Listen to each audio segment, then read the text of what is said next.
In the year 701 BCE, the world watched in awe and terror as the Assyrian war machine thundered toward Jerusalem. Under King Sennacherib, Assyria was unmatched. Cities burned, kings bowed, and empires trembled. Yet, amid the smoke and blood, one small kingdom, Judah, defied the conqueror.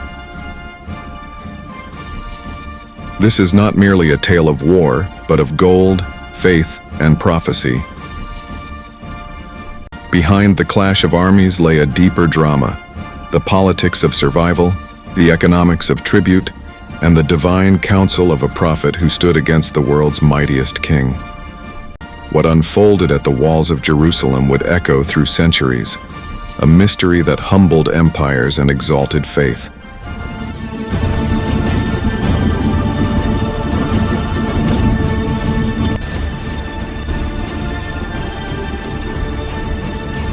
Assyria ruled the Near East like a storm.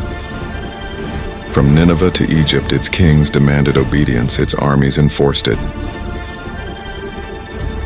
Sennacherib inherited not just an empire, but a machine of terror and tribute. Through fear, Assyria maintained power.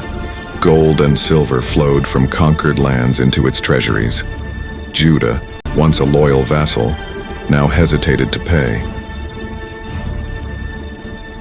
King Hezekiah, weary of Assyrian arrogance, withheld his tribute, seeking freedom through rebellion. But rebellion came with a price. To Sennacherib, it was not just defiance, it was an insult to imperial pride. And so, the Lion of Nineveh stirred, gathering legions of iron and flame to remind the world who ruled the earth.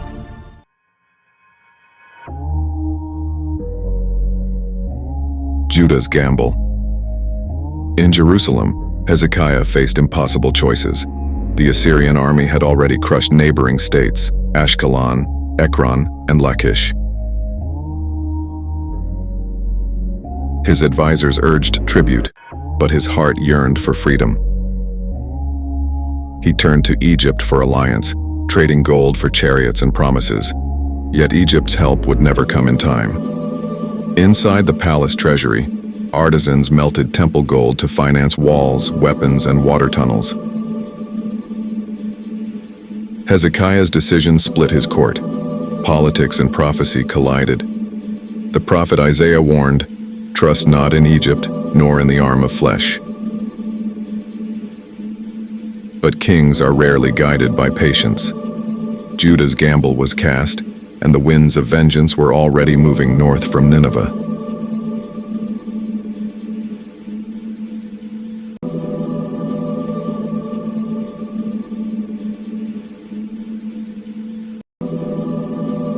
The march of iron across deserts and mountains, Sennacherib's legions advanced, soldiers in bronze helmets, siege towers rolling, and battering.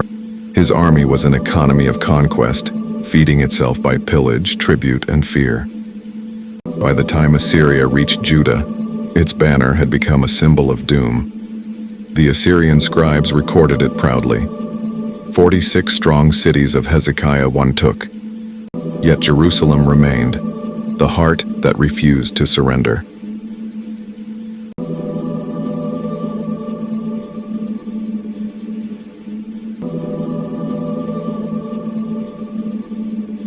The siege of Lachish before Jerusalem, Sennacherib targeted Lachish, Judah's fortified jewel. The Assyrian army encircled it like wolves. Archers rained arrows, siege towers advanced under shields of fireproof leather. The city fought bravely, but Assyrian engines shattered its defenses. Relief carvings later found in Nineveh show the horror: captives flayed, women enslaved, and men impaled before the king's throne. Economically, Lachish's fall sent a message. Resistance meant ruin. Submission meant survival. The tribute from Judah's smaller towns now flowed to Assyria in panic. But in Jerusalem, Hezekiah's resolve hardened. He saw in Lachish not defeat, but warning, a glimpse of what awaited if he faltered.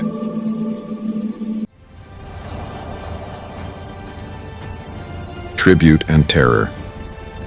In the ruins of Lachish, Sennacherib established his field throne, a mobile palace of ivory and gold. From there, he demanded Judah's surrender. Messengers brought demands: 300 talents of silver, 30 of gold, a crushing economic blow. Hezekiah emptied the temple, stripping the golden doors he once dedicated to Yahweh. The Assyrian war machine was not just about conquest. It was taxation by terror. The empire ran on tribute, each campaign feeding the next. But the Assyrian scribes recorded something strange. Though Hezekiah paid, Jerusalem still refused to kneel. A defiance that confused even the conquerors.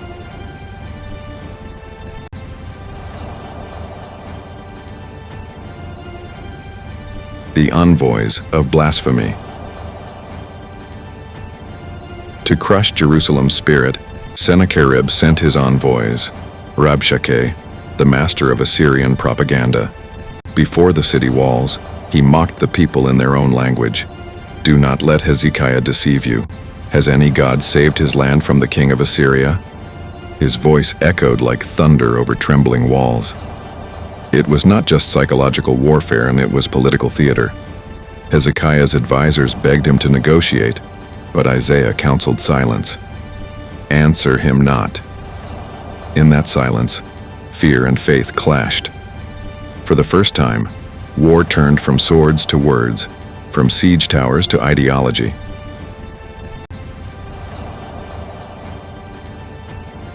The city under siege. Jerusalem's gates shut, and the siege began. The Assyrians cut off supply routes. Starvation loomed. Inside the walls, Hezekiah's engineers worked tirelessly, digging tunnels beneath rock to bring water from the Gihon spring into the city. This brilliant act of economic defense ensured life amid death. Women bartered grain for gold. Merchants sold candles for silver. The market of Jerusalem turned into a battlefield of survival. Yet hope flickered. The prophet's words circulated, "The Lord will defend this city." The contrast was clear: an empire of iron outside, a kingdom of faith within.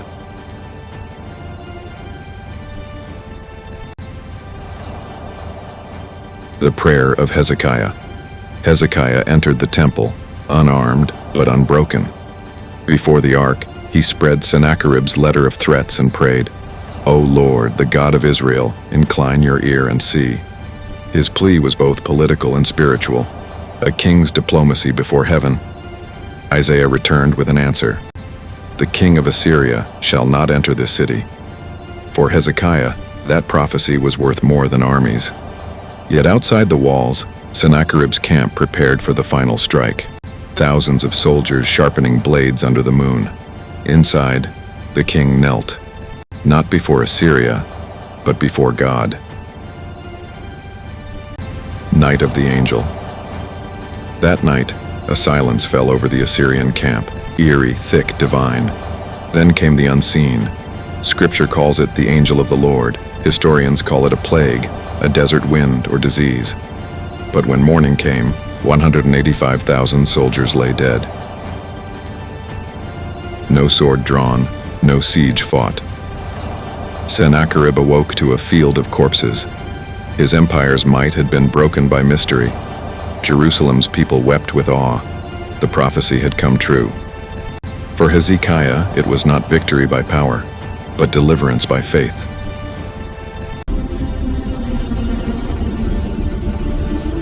The return to Nineveh defeated without battle, Sennacherib withdrew. His inscriptions never admitted loss. They claimed Hezekiah was shut up like a caged bird. But history knew better. In Nineveh, he returned to build palaces and carve victories, yet one defeat haunted him. Years later, his own sons assassinated him in the temple of Nisroch. The empire of Assyria continued, but its godlike image cracked. For Judah, survival became legacy. Jerusalem stood, not by strength, but by divine economics. Faith outweighing tribute, prophecy outweighing power. The siege of Jerusalem was not merely a war. It was the bankruptcy of arrogance and the triumph of belief.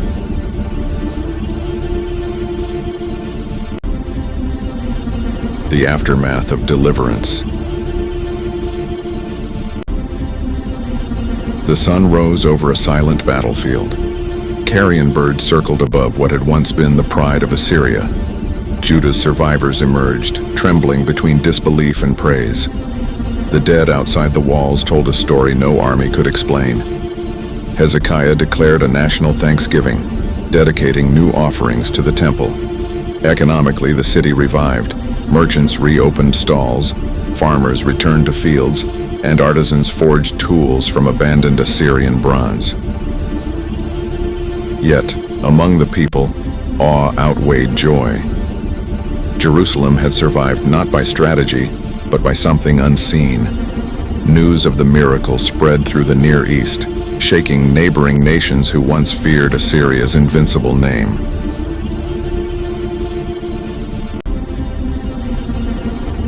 The gold that could not buy safety. The treasury of Judah stood almost empty. The gold once stripped from the temple now lay scattered among Assyrian corpses. Hezekiah learned that wealth could not always purchase safety, nor power secure peace. Economically, the siege exposed a truth. Nations built on tribute are enslaved by fear. The Assyrian economy, though vast, was parasitic. It lived by draining weaker states. Judah's defiance had disrupted that flow.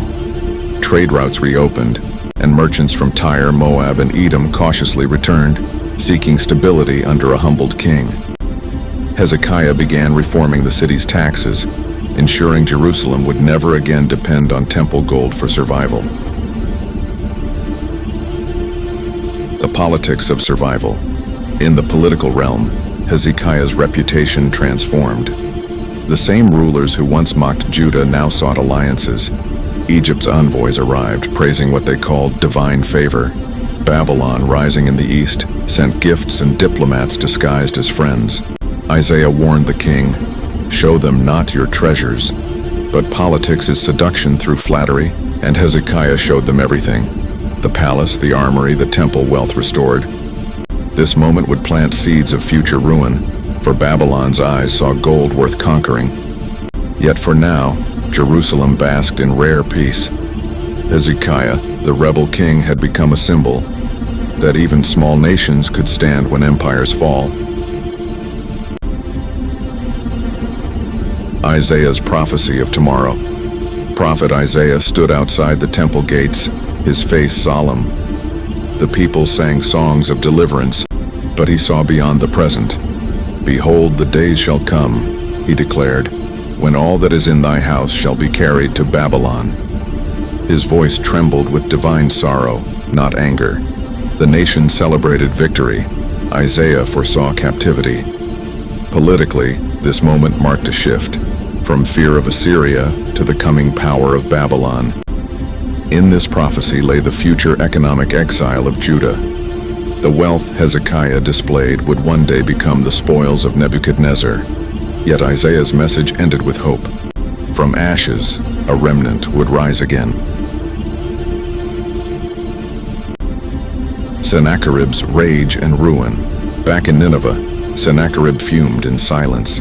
His empire's scribes etched records glorifying victories but concealed the shame of Jerusalem. Yet within palace corridors, whispers grew. The gods have failed the king. His arrogance turned to paranoia. Executions followed. He launched new campaigns against Elam and Babylon, desperate to reclaim lost prestige. But his empire's heart was fractured. Tribute reduced, trade interrupted, soldiers demoralized. The same godlike monarch who once mocked Judah now faced rebellion at home. Years later, his son struck him down while he worshipped in the temple of Nisroch, the final judgment upon pride, the conqueror of nations conquered by his own blood.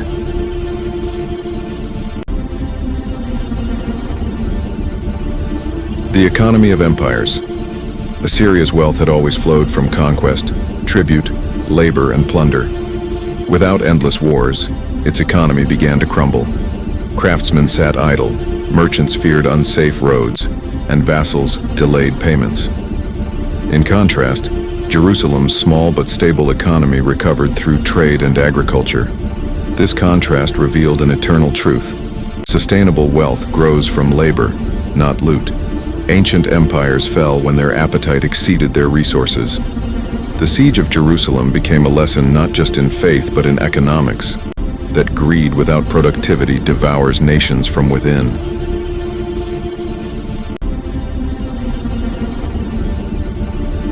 The legacy of the siege generations later, scribes of Judah recorded the siege not as war history, but divine testimony. The Assyrian prism in Nineveh spoke of victory, but the Hebrew scrolls spoke of deliverance. This clash of narratives became the foundation of theology and politics. Empires glorify power, prophets glorify purpose. For the ancient world, it was a paradox. How could the world's strongest army fall without a fight? The answer shaped faith itself, that history bends not to swords, but to spirit. Economically and politically, Jerusalem's survival reshaped diplomacy in the Levant. Even pagan rulers began respecting the God of Israel. The faith that rebuilt the city. After the siege, Jerusalem rose from its ashes stronger in faith and governance. The tunnel Hezekiah built became a marvel, a lifeline carved through stone by ordinary men. Temples, homes, and markets were rebuilt, not with foreign gold, but community labor. The economy shifted from tribute to self-reliance. Faith became the currency of the people. Hezekiah's reign, once marked by fear, ended in stability. Spiritually, the people learned that true wealth lay not in gold, but in obedience and resilience. The siege had not just saved Jerusalem, it had transformed it.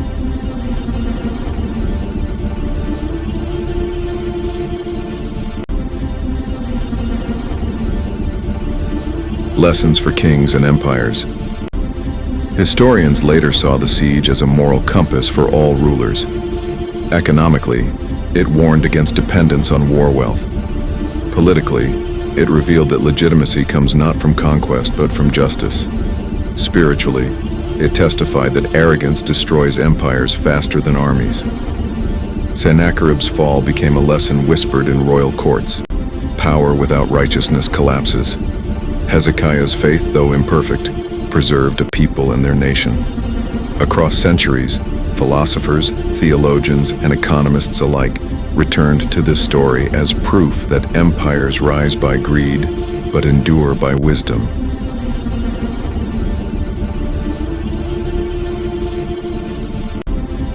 The echo of eternity centuries have passed, but the siege of Jerusalem still speaks to nations, economists, and believers alike. It was more than survival. It was a revelation that divine justice outlasts imperial might. The Assyrian Empire, once the terror of the world, crumbled into dust, while Jerusalem endured, reborn time and again. In the ruins of Nineveh, silence reigns. But in Jerusalem, the prayer of Hezekiah still echoes, that faith, not force, sustains civilizations.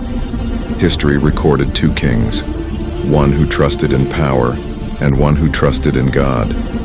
Time has judged between them.